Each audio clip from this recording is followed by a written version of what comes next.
Hi everyone. ഇന്നത്തെ ക്ലാസ്സിൽ ഹാരപ്പൻ സിവിലൈസേഷനെ കുറിച്ച് പഠിക്കാം. Harappan civilization Indus valley civilization എന്നും അറിയപ്പെടുന്നു. ഇന്ത്യയുടെ തെക്കു പടിഞ്ഞാറ് ഭാഗങ്ങളിലും ഇന്നത്തെ പാകിസ്ഥാനിലുമായി വ്യാപിച്ചു കിടക്കുന്ന പ്രദേശങ്ങളിലാണ് ഹാരപ്പൻ സംസ്കാരം നിലനിന്നിരുന്നത്. ഹാരപ്പൻ സിവിലൈസേഷന്റെ ചില സവിശേഷതകൾ. First urban civilisation in south Asia. South ഏഷ്യയിലെ തന്നെ ആദ്യത്തെ നാഗരികമായ സംസ്കാരം അഥവാ urban civilisation. Contemporaneous with Mesopotamia and Egypt. Mesopotamian Egyptian സംസ്കാരങ്ങൾക്ക് സമകാലികമായി നിലനിന്നിരുന്നതാണ് ഹാരപ്പൻ സിവിലൈസേഷൻ. ഏതാണ്ട് 8 ലക്ഷം സ്ക്വയർ കിലോമീറ്ററോളം വരുന്ന ഒരു ഏരിയ തന്നെ കവർ ചെയ്യപ്പെട്ടിരുന്നു ഈ ഒരു സംസ്കാരത്തിന് കീഴിൽ. ഇൻഡസ് വാലി സിവിലൈസേഷൻ എന്നുകൂടി ഈ ഒരു സംസ്കാരത്തെ വിളിക്കുന്നു. ഹാരപ്പൻ സിവിലൈസേഷൻ എന്ന പേര് വരാൻ കാരണം ആദ്യമായി കണ്ടുപിടിക്കപ്പെട്ട സൈറ്റ്, ആർക്കിയോളജിക്കൽ സൈറ്റ് ഹാരപ്പയാണ്. ചാൽക്കോലിത്തിക് പീരീഡ്, പ്രീ ഹിസ്റ്റോറിക് പീരീഡിലെ ചാൽക്കോലിത്തിക് പീരീഡിനെക്കാളും ഓൾഡർ ആണ്. എന്നാൽ ചാൽക്കോലിത്തിക് പീരീഡിനെക്കാളും വളരെ വികാസം പ്രാപിച്ച ഡെവലപ്ഡ് ആയ ഒരു സിവിലൈസേഷൻ ആണ്, അല്ലെങ്കിൽ ഒരു പീരീഡാണ് ഹാരപ്പൻ സിവിലൈസേഷൻ നിലനിന്നിരുന്ന സമയത്തുള്ളത്. ഇന്നത്തെ പാകിസ്ഥാൻ, രാജസ്ഥാൻ, പഞ്ചാബ്, ഹരിയാന, ഗുജറാത്ത് തുടങ്ങിയ ഇന്ത്യൻ സ്റ്റേറ്റുകളിലുമായിട്ട് വ്യാപിച്ചു കിടന്നിരുന്ന ഒരു സംസ്കാരം കൂടിയാണ് ഹാരപ്പൻ സംസ്കാരം. ഹാരപ്പൻ സൈറ്റിന്റെ ടൗൺ പ്ലാനിങ്ങിനെ കുറിച്ച് നോക്കാം. പ്രധാനമായി നേരത്തെ പറഞ്ഞതുപോലെ അർബൻ, സിറ്റാഡൽ എന്നൊരു ഭാഗം ഉണ്ടായിരുന്നു. ഒരു റേസ്ഡ് പാർട്ട്, ഉയർന്ന ഒരു സ്ഥലം, സിറ്റാഡൽ എന്നറിയപ്പെട്ടിരുന്ന ആ ഒരു ഏരിയയിലാണ് റൂളേഴ്സ്, അതായത് സമൂഹത്തിലെ പ്രഗത്ഭരായ ആൾക്കാർ താമസിച്ചു എന്ന് കരുതപ്പെടുന്ന സ്ഥലം. അത് വളരെ സ്മോൾ ഏരിയ ആയിരുന്നു. സിറ്റിയുടെ വെസ്റ്റ് പാർട്ടിലായിട്ടായിരുന്നു ഉണ്ടായിരുന്നത്. പിന്നെ വരുന്ന ലോവർ പാർട്ടിലാണ് സാധാരണ ആൾക്കാർ, കോമൺ സിറ്റിസൺ ജീവിച്ചിരുന്നതും അവരുടെ തൊഴിലുകളിൽ ഏർപ്പെട്ടിരുന്നതും.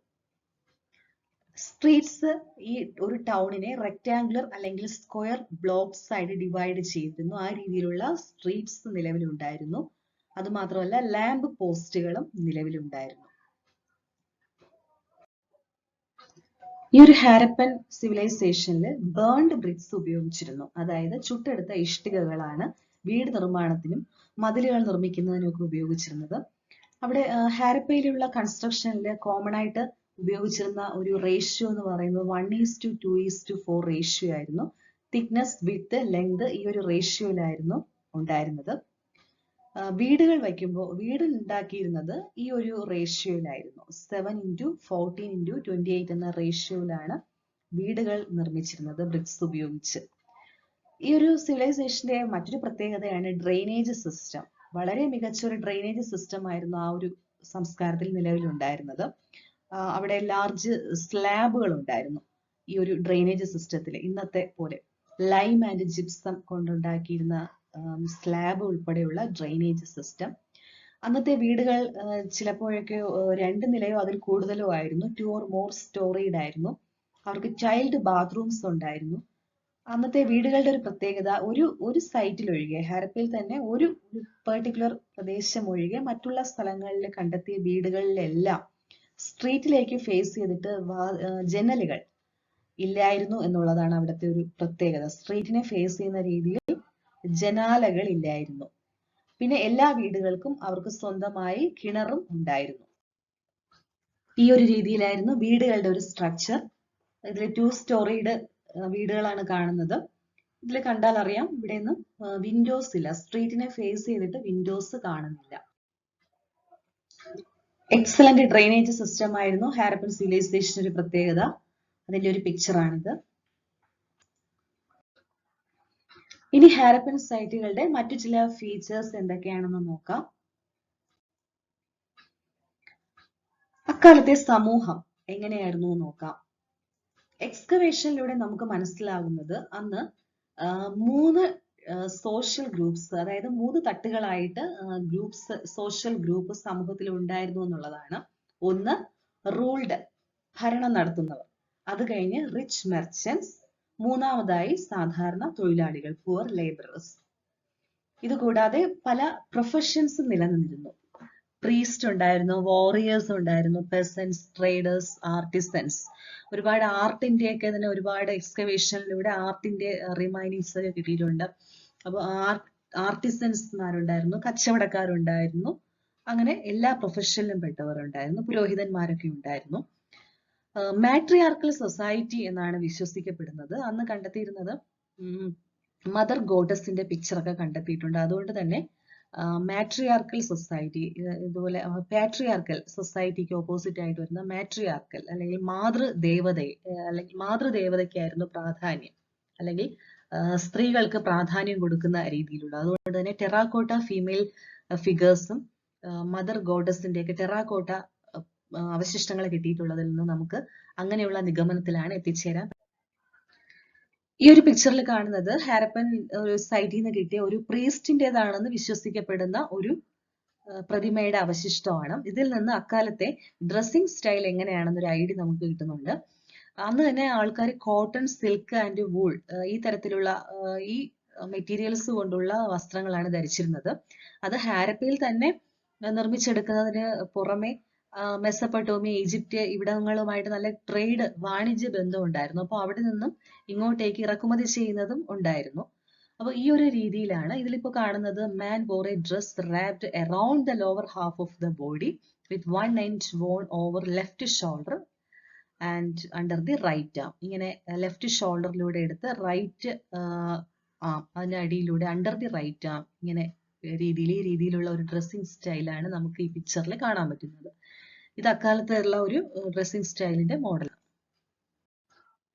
ഇനി അക്കാലത്തെ അഗ്രികൾച്ചർ ആൻഡ് അനിമൽ ഡൊമസ്റ്റിക്കേഷനെ കുറിച്ചാണ്. Wheat, barley, horse gram, peas, melon, sesame അഥവാ എള്ള്, പിന്നെ മില്ലറ്റ്, ഡേറ്റ്സ് ഇതെല്ലാം കൃഷി ചെയ്തിരുന്നു.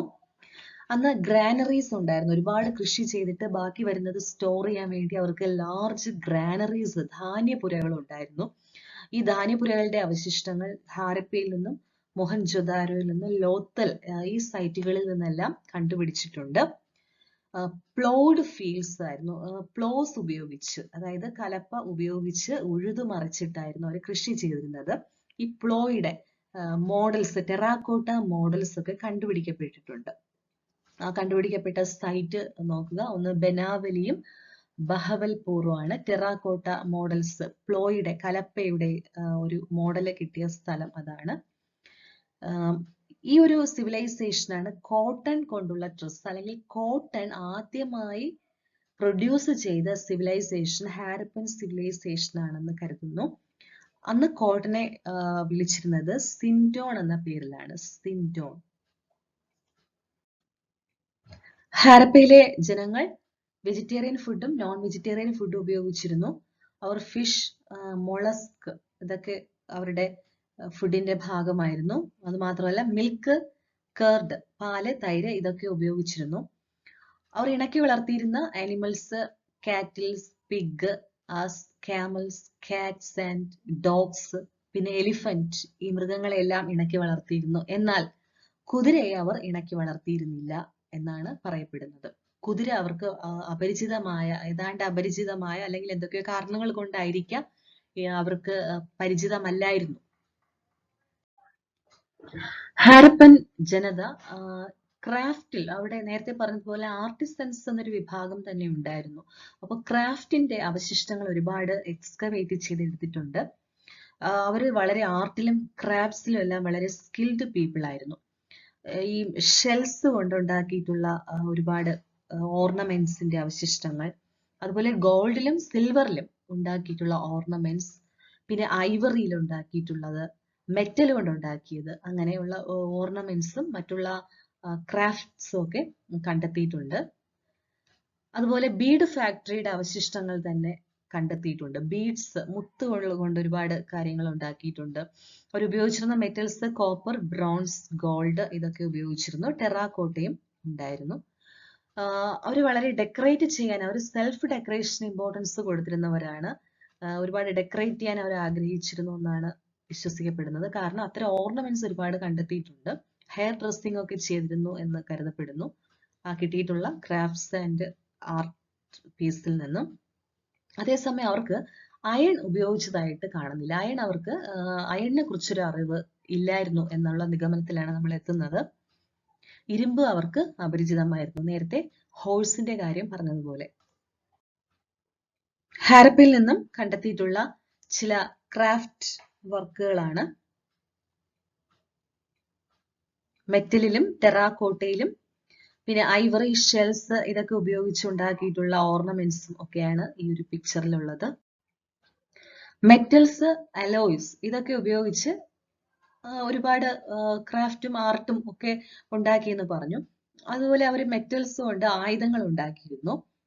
ഈ ആയുധങ്ങളെല്ലാം പക്ഷേ ഡിഫെൻസീവ് ഇൻ നേച്ചർ എന്നാണ് പറയുന്നത്. അതായത് ഈ പരിച പോലെയൊക്കെ ഒരു ആക്രമണം ഉണ്ടാകുമ്പോൾ അത് തടയുന്ന രീതിയിലുള്ള ഈ പരിച, വാളിന്റെ കൂടെ ഉപയോഗിക്കുന്ന പരിച അങ്ങനെയുള്ള രീതിയിലായിരുന്നു. സോഡ്സിന്റെ വാള് അങ്ങനെയുള്ള കഠാര അത്തരം ആയുധങ്ങളൊന്നും കണ്ടെത്തിയിട്ടില്ല. ഇനി നേരത്തെ അവരുടെ ഡ്രസ്സിംഗ് സ്റ്റൈലിനെ കുറിച്ച് പറഞ്ഞപ്പോൾ നമ്മൾ കണ്ടൊരു പിക്ചർ ഉണ്ട്. ആ ഒരു പിക്ചർ, ആ ഒരു വർക്ക് ഓഫ് ആർട്ട് അതൊരു സ്റ്റോൺ സ്കൾപ്ചർ ആണ്, ശില കൊണ്ടുണ്ടാക്കിയിട്ടുള്ള ഒരു സ്കൾപ്ചർ ആണ്. അത് ഒരു പ്രീസ്റ്റിന്റേതാണെന്ന് കരുതപ്പെടുന്നു. മോഹൻജോദാരോയിൽ നിന്നാണ് ഈ ഒരു പീസ് ഓഫ് ആർട്ട് കണ്ടെത്തുന്നത്. ഹാരപ്പൻ സിവിലൈസേഷന്റെ മറ്റൊരു വലിയ പ്രത്യേകത അവർ പോട്ടേഴ്സ് വീൽ ഉപയോഗിച്ചിരുന്നു എന്നുള്ളതാണ്. പോട്ടേഴ്സ് വീൽ ഉപയോഗിച്ച് മൺപാത്രങ്ങൾ ഉണ്ടാക്കിയിരുന്നു. പോട്ടേഴ്സ് ഉപയോഗിക്കുന്ന ആ ഒരു വീൽ അതിലിങ്ങനെ കാർവ് ചെയ്തെടുക്കുമല്ലോ മൺപാത്രങ്ങൾ അല്ലെങ്കിൽ മൺകുടങ്ങൾ, അത് ഉപയോഗിക്കാൻ അവർ അന്നേ പഠിച്ചിരുന്നു. അത് ഉപയോഗിച്ച് ഉണ്ടാക്കിയ പോട്ട്സ് ആണ് ഈ മൺപാത്രങ്ങളൊക്കെയാണ് ഈ കാണുന്നത്. അത് മാത്രമല്ല ഇതിൽ ഡിസൈൻ ഒക്കെ കൊടുത്ത് മനോഹരമാക്കാനും അവർക്ക് കഴിഞ്ഞിരുന്നു. ഇത് അന്ന് കണ്ടുപിടിക്കപ്പെട്ട കുറച്ച് പോട്ട്സ് ആണ്. ശരിക്കും ഒരു റെഡ് കളർ പോട്ട്സിൽ ബ്ലാക്ക് കളർ കൊണ്ട് ഡിസൈൻ ചെയ്ത ഒരുപാട് പോട്ട്സുകൾ കണ്ടെത്തിയിരുന്നു. ഹാരപ്പൻ ജനങ്ങൾക്ക് ഒരു സ്ക്രിപ്റ്റ് ഉണ്ടായിരുന്നു. ഈ ഒരു പിക്ചറിൽ കാണുന്ന ഒരു സ്ക്രിപ്റ്റ് ഉണ്ടായിരുന്നു. പക്ഷേ ഇതിനെക്കുറിച്ച് പറയുന്നത് ഇറ്റ് ഹാസ് നോട്ട് ബീൻ ഡെസിഫേർഡ് എന്നാണ്. ഡെസിഫർ മീനിങ് ഇതുവരെ നമുക്കത് എന്താണെന്ന് വായിച്ച് മനസ്സിലാക്കാൻ നമുക്ക് പറ്റിയിട്ടില്ല. നമുക്ക് ഡെസിഫർ ചെയ്യാൻ നമുക്ക് പറ്റിയിട്ടില്ല. ഇതെല്ലാം ഒരു പിക്ടോഗ്രാഫിക് ആണ്. അവരുടെ ഒരു സ്ക്രിപ്റ്റ് എന്ന് പറയുന്നത് പിക്ചർ യൂസ് ചെയ്തിട്ടുണ്ട്. അത് എന്തിന്റെയോ സിമ്പൽ ചെയ്യുന്നതാണ് പിക്ചർ. അത് മാത്രമല്ല ചില ലോഗോ ഇതെല്ലാം ഉപയോഗിച്ചിട്ടുണ്ട്. അപ്പൊ ഈ ഓരോരോ സിമ്പലും ഓരോ സിലബിൾ, ഓരോ വാക്കുകൾ ഒക്കെ ആയിരിക്കാം റെപ്രസെന്റ് ചെയ്യുന്നത്. അങ്ങനെ റൈറ്റിംഗ്സ് കണ്ടെത്തിയിട്ടുണ്ട്. ഇവരുടെ റൈറ്റിംഗ്സ് റൈറ്റ് ടു ലെഫ്റ്റും പിന്നെ ലെഫ്റ്റ് ടു റൈറ്റ് ഇങ്ങനെ ആൾട്ടർനേറ്റ് ലൈൻസ് ആയിട്ടാണ്. ആദ്യത്തെ ലൈൻ ഇപ്പോൾ റൈറ്റ് ടു ലെഫ്റ്റ് എഴുതും, അടുത്തത് ലെഫ്റ്റ് ടു റൈറ്റ്, ഈ രീതിയിലായിരുന്നു അവരുടെ ഒരു സ്ക്രിപ്റ്റിന്റെ പ്രത്യേകത. ഈ ഒരു സ്ക്രിപ്റ്റിനെ പറയുന്നത് ബൗസ്ട്രോഫിഡൻ എന്നാണ്. അവരുടെ സ്ക്രിപ്റ്റിനെ ബൗസ്ട്രോഫിഡൻ എന്ന് പറയുന്നു. എന്ന് പറഞ്ഞാൽ right to left and left to right in alternate lines.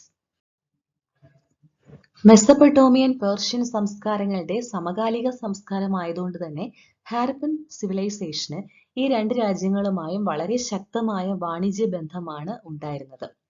മെസപ്പൊട്ടോമിയൻസ് ഈ ഒരു ഇൻഡസ് റീജിയൻ അഥവാ ഹാരപ്പൻ സംസ്കാരം നിലനിന്നിരുന്ന ഈ ഒരു റീജിയണിനെ മെലൂഹ എന്ന് വിളിച്ചു. പഴയ ചില മെസപ്പൊട്ടോമിയൻ ടെക്സ്റ്റുകളിൽ 3 ഇന്റർമീഡിയറ്റ് ട്രേഡിംഗ് സ്റ്റേഷനുകളെ കുറിച്ചുള്ള വിവരണം കാണാവുന്നതാണ്.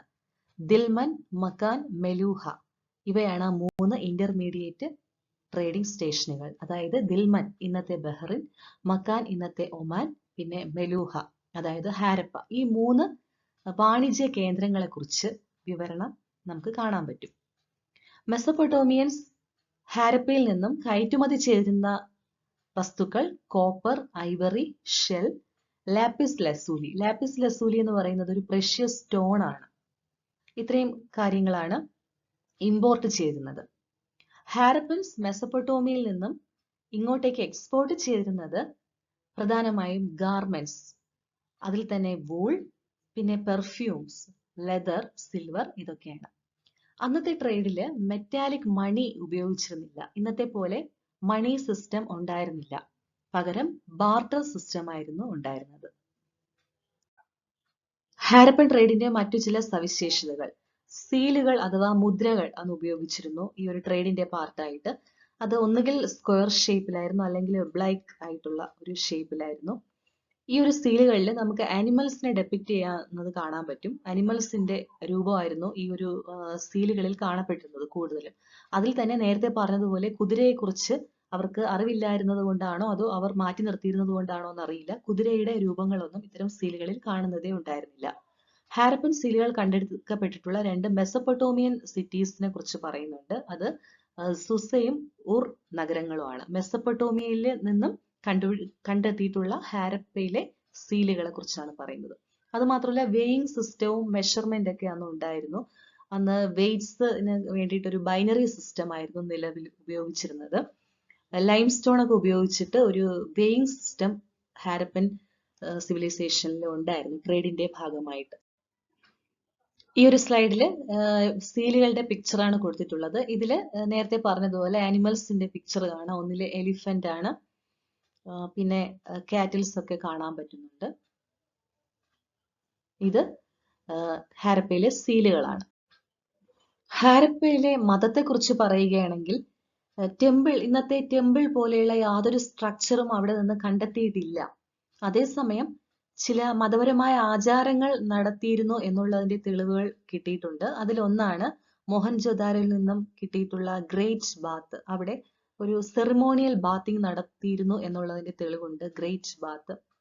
പിന്നെ അവർ കൂടുതലും ട്രീസ്, സ്റ്റോൺസ് ഇതിനെയൊക്കെയാണ് വർഷിപ്പ് ചെയ്തിരുന്നത്. ഇതിനെ അനിമിസം എന്നാണ് പറയുക. Animism means worship of trees, stones. പ്രകൃതിയിലുള്ള കാര്യങ്ങളെ തന്നെ വർഷിപ്പ് ചെയ്യുന്നതാണ് അനിമിസം. അതേസമയം ഐഡോലേറ്ററി ഉണ്ടായിരുന്നു, വിഗ്രഹങ്ങളും ഉണ്ടായിരുന്നതായിട്ട് കണക്കാക്കിയിരുന്നു. അതിന്റെ തെളിവായിട്ട് മഹാദേവന്റെ അല്ലെങ്കിൽ ശിവന്റെ തന്നെ ഒരു പഴയ പൗരാണികമായ രൂപത്തിന്റെയൊക്കെ ചില ഐഡൽസ് കണ്ടെത്തിയിട്ടുണ്ട്. ഇതുകൂടാതെ peepal tree, humped bull, birds, one horned unicorn, lingam, yoni worship, അതായത് പക്ഷികളെയും മൃഗങ്ങളെയും വൃക്ഷങ്ങളെയും ഒക്കെ ആരാധിച്ചിരുന്നതിന്റെയൊക്കെ തെളിവുകൾ കണ്ടെത്തിയിട്ടുണ്ട്. മതവുമായിട്ട് ബന്ധപ്പെട്ട് തന്നെ കാലിബംഗൻ, ലോത്തൽ തുടങ്ങിയ സൈറ്റുകളിൽ നിന്നും ഫയർ ആൾട്ടേഴ്സിന്റെ തെളിവുകൾ കിട്ടിയിട്ടുണ്ട്. അതായത് ഈ ഫയർ വർഷിപ്പ് നടന്നതായിട്ട് കണക്കാക്കപ്പെടുന്ന ചില തെളിവുകൾ കിട്ടിയിട്ടുണ്ട്. അൾട്ടാർ മീനിങ് അൾത്താര, അത്തരം തെളിവുകളുണ്ട്. പിന്നെ ഡെഡ് ബോഡീസ് ഒക്കെ അടക്കം ചെയ്തിരുന്നതൊക്കെ കണ്ടെത്തിയിട്ടുള്ളത് തന്നെ നോർത്ത് സൗത്ത് ഡയറക്ഷനിലായിരുന്നു ഡെഡ് ബോഡീസ് ഒക്കെ അടക്കം ചെയ്തിരുന്നത്. അതോടൊപ്പം ഫുഡ്, പോട്ടറി, ഓർണമെന്റ്സ്, ചില ടൂൾസ് ഒക്കെ അതോടൊപ്പം അക്കമ്പനി ചെയ്തിരുന്നു. അതിന്റെ അർത്ഥം അവർ ലൈഫ് ആഫ്റ്റർ ഡെത്തിൽ വിശ്വസിച്ചിരുന്നു എന്നുള്ളത് തന്നെയാണ്. 3 രീതിയിലുള്ള ബറിയൽസ് ആണ് അന്ന് നിലവിലുണ്ടായിരുന്നത്. ഒന്ന് കംപ്ലീറ്റ് ബറിയൽ, പിന്നെ ഫ്രാക്ഷണൽ ബറിയൽ, പിന്നെ ക്രിമേഷൻ, മൃതദേഹങ്ങൾ കുഴിച്ചിടുന്നതും പിന്നെ ക്രിമേറ്റ് ചെയ്യുന്നതും അന്ന് നിലവിലുണ്ടായിരുന്നു. കോഫിൻസ് കണ്ടെത്തിയിട്ടുണ്ട്. ബോഡീസ് ഉൾപ്പെടെയുള്ള കോഫിൻസ് ഹാരപ്പയിൽ നിന്നും കണ്ടെത്തിയിട്ടുണ്ട്. ഇനി പറയുന്നത് ഹാരപ്പൻ സിവിലൈസേഷന്റെ ഡിക്ലൈനെ കുറിച്ചാണ്. എന്തുകൊണ്ടാണ് ഹാരപ്പൻ സംസ്കാരം അവസാനിച്ചത്, അല്ലെങ്കിൽ ഹാരപ്പൻ സംസ്കാരത്തിന്റെ പതനത്തിന് കാരണമായ കാര്യങ്ങൾ എന്തൊക്കെയാണ്? ഇത്രയും കാരണങ്ങളാണ് പൊതുവെ അതിന്റെ പോസിബിൾ കോസ് ആയിട്ട് കണക്കാക്കപ്പെടുന്നത്. നമുക്ക് ഉറപ്പില്ല, ഇതിലേത് വേണമെങ്കിലും ആകാം, ചിലപ്പോൾ ഇതല്ലാതെയും ആകാം. അതിലൊന്ന് ആര്യൻ ഇൻവേഷൻ ആണ്, വിദേശികളുടെ ആക്രമണമാണ്, ഫോറിൻ അറ്റാക്സ് ആയിരിക്കാം ഒന്ന്. പിന്നെ ഇക്കോളജിക്കൽ ഡിസ്റ്റർബൻസ് ആണ്, പ്രകൃതിയിൽ തന്നെ നടന്നിട്ടുള്ള എന്തോ ഒരു കാരണം കൊണ്ട്. ചേഞ്ച് ഇൻ റിവർ കോഴ്സ്, ഇത് ഇൻഡസ് നദിയെ ചുറ്റിപ്പറ്റി നിലനിന്നിരുന്ന സംസ്കാരമായതുകൊണ്ട് തന്നെ സിന്ധു നദിയിലുണ്ടായ എന്തെങ്കിലും മാറ്റങ്ങളായിരിക്കാം. പിന്നെ ലോ റെയിൻഫോൾ, ഫ്ലഡ് തുടങ്ങിയ പ്രകൃതി ദുരന്തങ്ങളാകാം. ഡ്രൈയിങ് ഓഫ് ഗാഗർ ആൻഡ് ഇൻക്രീസിങ് എറിഡിറ്റി, ഗാഗർ വറ്റിപ്പോയതോ, ഗാഗർ എന്ന റിവർ വറ്റിപ്പോയത്, അല്ലെങ്കിൽ എറിഡിറ്റി മീൻസ് ഡ്രൈനസ് എന്നാണ്. ചിലപ്പോൾ വരൾച്ചയാകാം ഒരു കാരണം. പിന്നെ എർത്ത്ക്വേക്ക് ആകാം. കൂടാതെ വേറെ എന്തെങ്കിലും നാച്ചുറൽ കലാമിറ്റീസ് ഒക്കെ ആകാം ഇതിന് കാരണം എന്നാണ് കരുതപ്പെടുന്നത്. ഇനി പറയാൻ പോകുന്നത് ഹാരപ്പയിലെ പ്രധാനപ്പെട്ട സൈറ്റുകൾ ഇപ്പോൾ ഏത് രാജ്യത്താണ്, ഏത് നദിയുടെ തീരത്താണ്, ആരാണ് കണ്ടെത്തിയത്, കണ്ടെത്തിയ വർഷം. ആദ്യത്തേത് ഹാരപ്പ പാകിസ്ഥാനിലാണ്. ഇന്നത്തെ പാകിസ്ഥാനിലാണ് നമുക്ക് ഹാരപ്പയെ കാണാൻ പറ്റുന്നത്. രവി നദിയുടെ തീരത്താണ് കണ്ടെത്തിയത്. 1921 ദയാറാം സാഹ്നിയാണ് ഹാരപ്പൻ സിവിലൈസേഷൻ ആദ്യമായിട്ട് കണ്ടെത്തുന്നത്. ഹാരപ്പയിൽ നിന്നും കണ്ടെടുക്കപ്പെട്ടിട്ടുള്ള ചില പ്രധാനപ്പെട്ട കാര്യങ്ങൾ എന്തൊക്കെയാണെന്ന് നോക്കാം. 6 granaries, cemetery, H culture, H ഷേപ്പിലുള്ള cemetery, evidence of trade with Mesopotamia, red stone idols of dancing girl, മെസപ്പൊട്ടോമിയയുമായുള്ള വാണിജ്യ ബന്ധം, ഡാൻസിംഗ് ഗേളിന്റെ ഒരു സ്റ്റാച്യു, ഇതെല്ലാം ഹാരപ്പയിൽ നിന്ന് കിട്ടിയ പ്രധാനപ്പെട്ട കാര്യങ്ങളാണ്. രണ്ടാമത്തെ സൈറ്റ് മോഹൻജോദാരോ ആണ്. മോഹൻജോദാരോ എന്ന വാക്കിനർത്ഥം തന്നെ മൗണ്ട് ഓഫ് ഡെഡ് എന്നാണ്. ഇന്നത്തെ പാകിസ്ഥാനിലാണ് മോഹൻജോദാരോ. ഇൻഡസ് നദിയുടെ തീരത്താണ്. ഇത് R.D. ബാനർജി 1922 എക്സ്കവേറ്റ് ചെയ്തെടുക്കുന്നത്. മോഹൻജോദാരോയിൽ കാണപ്പെടുന്ന പ്രധാനപ്പെട്ട കാര്യങ്ങൾ: great bath, large granary, piece of woven cotton cloth, bronze dancing girl, seals representing mother goddess, Pashupati, lord ശിവനെയാണ് റെപ്രസെന്റ് ചെയ്യുന്നത് Pashupati, then bangles of clay. അടുത്തൊരു ഇമ്പോർട്ടന്റ് സൈറ്റ് ആണ് ലോത്തൽ. ഇന്നത്തെ ഗുജറാത്തിലാണ്. ഭൊഗാവ ആൻഡ് സബർമതി റിവറിന്റെ കോൺഫ്ലുവൻസിലാണ്. ഈ രണ്ട് റിവർ മീറ്റ് ചെയ്യുന്ന ഒരു സൈറ്റിലാണ്.